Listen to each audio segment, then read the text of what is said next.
The Two Cats and a Monkey. Once upon a time, there were two cats. They were good friends. They got a piece of bread. While sharing, they made big and small peace. So they began to fight for the bigger piece. At the same time, a monkey saw them fighting. The monkey said, "I will share it equally." He bit the bigger piece to make it equal.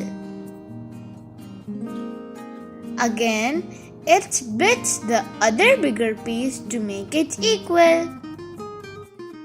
Bit by bit, he ate the whole bread and went away happily.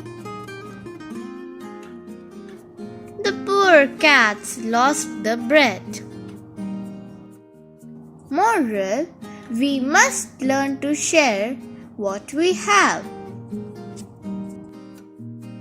Thank you. Please like, share and subscribe.